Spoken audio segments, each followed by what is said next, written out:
Luxury morning દિલ્હીનો એક taxi driver અને દેવેન્દર એનું નામ, તે મૂળ બિહારનો. એકવાર તે પહાડગંજે એક પેસેન્જર લઈ અને જતો હતો, તો રસ્તામાં તે પેસેન્જરને પહાડગંજ ઉતારે છે અને પછી તે પાછળની સીટ ચેક કરે છે ને, તો એમાં બેગ પેસેન્જરની ભૂલાઈ ગઈ હતી. હવે બેગ ચેક કરે છે ને, તો અંદર જ્વેલરી, ડોક્યુમેન્ટ, રોકડા પૈસા બધું ઘણું બધું નીકળ્યું અને ઓલમોસ્ટ 7-8 લાખ જેવું મટીરિયલ હતું.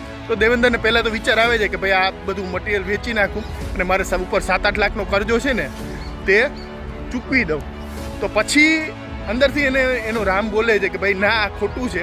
તો તે બાજુના પોલીસ સ્ટેશન જાય છે અને તે બધું મટીરિયલ જમા કરે છે. પોલીસવાળું તેને પૂછે છે કે ભાઈ તારા ઉપર કરજો હતો તો તે વેચી શું કામ ના નાખ્યું?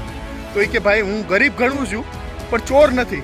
તો આ એમાં થોડી વારમાં તે મેન જે પાર્ટીની બેગ હતી તે આવી જાય છે અને દેવેન્દરને ઇનામ આપવા માગે છે, પણ દેવેન્દર ઇનામ લેતો નથી કે ભાઈ મારી ઈમાનદારીની કોઈ કિંમત ના હોય. પોલીસ ઇન્સ્પેક્ટર છે તે આ વાત મીડિયામાં બોલી દે છે અને મીડિયાવાળી એક લેડી છે ને તે દેવેન્દરના ઘરે જાય છે, તેનું ઇન્ટરવ્યૂ લે છે અને તે પ્રભાવિત થઈ જાય છે અને તે પ્રેસ છે છાપામાં તે વાત છાપે છે અને બાકાયદા એના એકાઉન્ટ નંબર લખે છે કે ભાઈ આના ઉપર 7-8 લાખનો કરજો છે તો તમે હેલ્પ કરજો.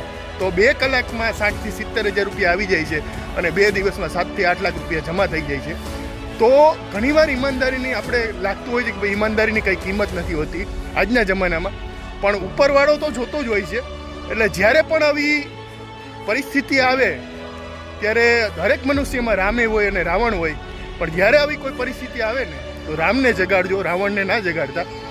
એ રામ છે ને તમારી ઈમાનદારીની કિંમત ચૂકવી દેશે. Thank you.